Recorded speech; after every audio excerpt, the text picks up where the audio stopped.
दोस्तों, यदि एक सामान्य डिलीवरी की बात की जाए तो एक सामान्य डिलीवरी 37 वीक में होती है या फिर 37 वीक के बाद होती है, यानी कि 37वें सप्ताह में होती है या फिर 37वें सप्ताह के बाद होती है। लेकिन जिन महिलाओं की डिलीवरी 37वें सप्ताह से पहले होती है,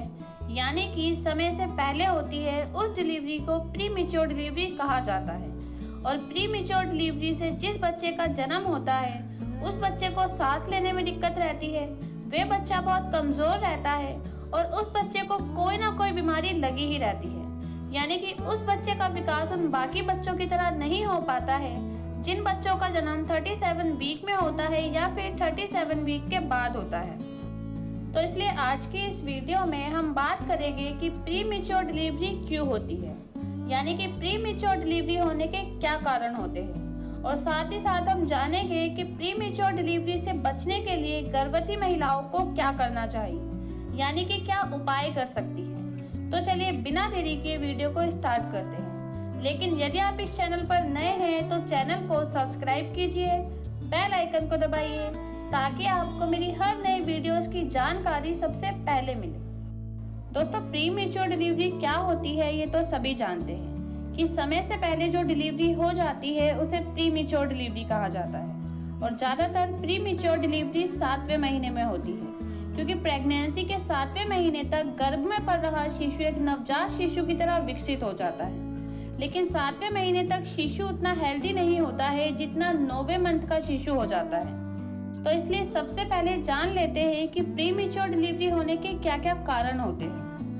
दोस्तों, यदि किसी महिला का पहले गर्भपात हो चुका होता है, यानी कि मिसकैरेज हो चुका होता है, तो उन महिलाओं की प्री मैच्योर डिलीवरी होने की संभावना ज़्यादा रहती है, क्योंकि गर्भपात होने के बाद बच्चादानी बहुत ज़्यादा कमज़ोर पड़ जाती है। और ऐसे में यदि वे महिला दोबारा बेबी कंसीव करती है तो बच्चादानी उस शिशु का भार एक सीमित समय तक ही बर्दाश्त कर पाती है, जिस वजह से समय से पहले ही डिलीवरी हो जाती है। और यदि किसी प्रेग्नेंट महिला की प्रेगनेंसी में कोई कॉम्प्लिकेशन है या कोई प्रेग्नेंट महिला बहुत ज़्यादा कमज़ोर है तो इस वजह से भी समय से पहले डिलीवरी हो जाती है, यानी कि प्री मैच्योर डिलीवरी हो जाती है। और यदि ड्यूरिंग प्रेगनेंसी किसी प्रेग्नेंट महिला का वज़न बहुत ज़्यादा है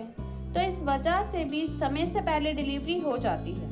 क्योंकि यदि प्रेग्नेंट महिला का वज़न ज़्यादा होता है तो इससे पेट पर दबाव पड़ता है, और पेट पर दबाव पड़ने की वजह से पानी की थैली समय से पहले ही फट जाती है, जिस वजह से समय से पहले ही डिलीवरी करनी पड़ती है। इसके साथ साथ यदि कोई प्रेग्नेंट महिला झुककर काम करती है या फिर कोई भारी सामान उठाती है तो इस वजह से भी पेट पर दबाव पड़ता है और प्री मैच्योर डिलीवरी होने की संभावना ज़्यादा हो जाती है।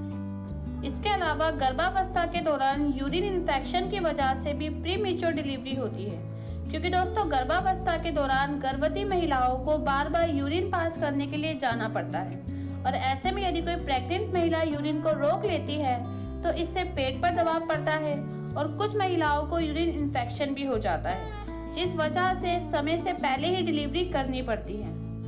और यदि प्रेगनेंसी के दौरान कोई प्रेग्नेंट महिला हेल्दी फूड खाने की बजाय बाहर का खाना अधिक खाती है या फिर खाना समय पर नहीं खाती है तो इस वजह से भी प्री मैच्योर डिलीवरी होती है, क्योंकि दोस्तों गर्भ में पल रहे शिशु का विकास गर्भवती महिला के खान पान पर ही निर्भर करता है। और ऐसे में यदि कोई प्रेग्नेंट महिला पौष्टिक आहार का सेवन नहीं करती है तो गर्भ में पल रहे शिशु का विकास रुक जाता है,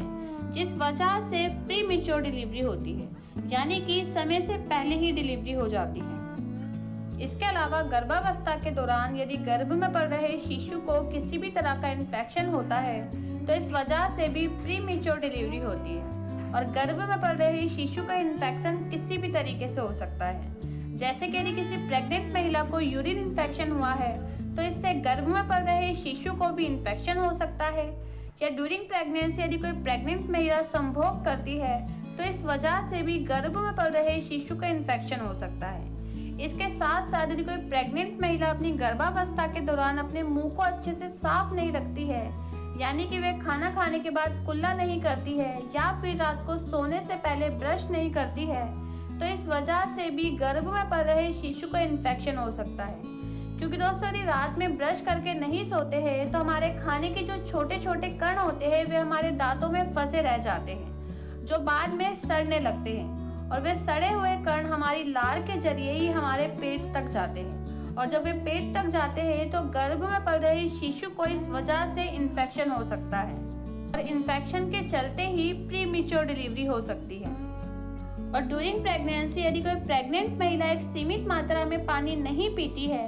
यानी कि वह अपनी गर्भावस्था के दौरान पानी बहुत कम पीती है, तो इस वजह से भी समय से पहले डिलीवरी हो जाती है। क्योंकि दोस्तों गर्भ में पल रहा शिशु पानी की थैली में रहता है, और यदि पानी की थैली का पानी कम हो जाए तो इससे गर्भ में पल रहा शिशु बहुत ज्यादा अनकॉन्शियस हो जाता है और उसे सांस लेने में भी दिक्कतें आती है, जिस वजह से समय से पहले ही यानी कि प्रीमेच्योर डिलीवरी हो जाती है। तो दोस्तों ये थे वे सभी कारण जिस वजह से प्रीमेच्योर डिलीवरी होती है। अब जानते हैं कि प्रीमेच्योर डिलीवरी से बचने के लिए गर्भवती महिलाओं को क्या क्या करना चाहिए। सबसे पहला उपाय है कि जिन महिलाओं का पहले गर्भपात हो चुका है उन महिलाओं को दोबारा बेबी कंसीव करने के लिए कम से कम 6 महीने का गैप लेना चाहिए, यानी कि मिसकैरेज के 6 महीने बाद गर्भवती महिलाओं को प्रेग्नेंट होने के बारे में सोचना चाहिए, और इन 6 महीनों में गर्भवती महिलाओं को अपने खान पान पर अधिक ध्यान देना चाहिए, यानी कि उन्हें फिजिकली तरीके से और मेंटली तरीके से प्रॉपर रेडी रहना चाहिए कि वे दोबारा बेबी कंसीव कर सकें। और ड्यूरिंग प्रेगनेंसी प्रेग्नेंट महिलाओं को कभी भी यूरिन को रोकना नहीं चाहिए, क्योंकि दोस्तों प्रेगनेंसी के दौरान गर्भवती महिलाओं को बार बार यूरिन पास करने के लिए जाना पड़ता है, जिस वजह से कुछ गर्भवती महिलाएं आलस कर जाती है और अपने यूरिन को रोक लेती है। तो कभी भी प्रेग्नेंट महिलाओं को ड्यूरिंग प्रेगनेंसी यूरिन को नहीं रोकना चाहिए, क्योंकि यूरिन को रोकने से यूरिन इन्फेक्शन होता है और साथ ही साथ पेट पर दबाव पड़ता है, जिस वजह से प्रीमेच्योर डिलीवरी होने की संभावना बढ़ जाती है।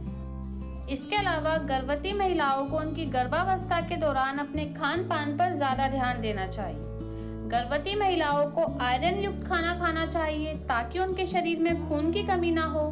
फाइबर युक्त खाना खाना चाहिए ताकि उन्हें पेट संबंधी किसी भी तरह की कोई भी समस्या ना हो। कहने का मतलब ये है कि प्रेग्नेंट महिलाओं को ड्यूरिंग प्रेगनेंसी एक पौष्टिक आहार का सेवन करना चाहिए। साथ ही साथ प्रेग्नेंट महिलाओं को पूरे दिन में 8 से 10 गिलास पानी भी जरूर पीना चाहिए, और गर्भवती महिलाओं को रोजाना 2 बार ब्रश करना चाहिए, एक सुबह उठने के बाद और एक रात को सोने से पहले। और जब भी वे दोपहर में खाना खाती है तो खाना खाने के बाद उन्हें तुरंत कुल्ला करना चाहिए। और यदि किसी प्रेग्नेंट महिला के मुंह से बदबू आती है तो उन प्रेग्नेंट महिलाओं को खाना खाने के बाद हल्के से गुनगुने पानी में नींबू डालकर कुल्ला करना चाहिए, ताकि उनके मुंह में किसी भी तरह का कोई भी बैक्टीरिया ना रहे, जिस वजह से गर्भ में पल रहे शिशु को भी इन्फेक्शन ना हो। तो इसलिए गर्भवती महिलाओं को हमेशा ध्यान रखना चाहिए कि वे अपने मुंह की अच्छे से सफाई रखें। इसके बाद गर्भावस्था के दौरान गर्भवती महिलाओं को अपने वजन पर भी ध्यान देना चाहिए कि उनका वजन जरूरत से ज्यादा ना बढ़े या फिर जरूरत से ज्यादा कम ना हो। इसके अलावा गर्भवती महिलाओं को ध्यान देना चाहिए कि उनके पेट पर किसी भी तरह का दबाव ना पड़े, यानी कि वे झुककर काम ना करें या फिर कोई भारी सामान ना उठाए। और इन सब के अलावा प्रेग्नेंट महिलाओं को उनकी प्रेगनेंसी के दौरान समय समय पर डॉक्टर से चेकअप करवाना चाहिए, और डॉक्टर द्वारा जो दवाइयाँ दी जाती है उनका नियमित रूप से सेवन करना चाहिए। तो दोस्तों इन छोटी छोटी चीजों की वजह से ही गर्भवती महिलाओं की प्रीमेच्योर डिलीवरी होती है। तो इसलिए प्रेग्नेंट महिलाओं को इन छोटी छोटी बातों पर ध्यान देना चाहिए और ये सभी गलतियां नहीं करनी चाहिए। और अगर आपको ये जानकारी पसंद आए तो वीडियो को ज्यादा से ज्यादा लाइक करें, शेयर करें और चैनल को सब्सक्राइब करना बिल्कुल भी ना भूलें। धन्यवाद।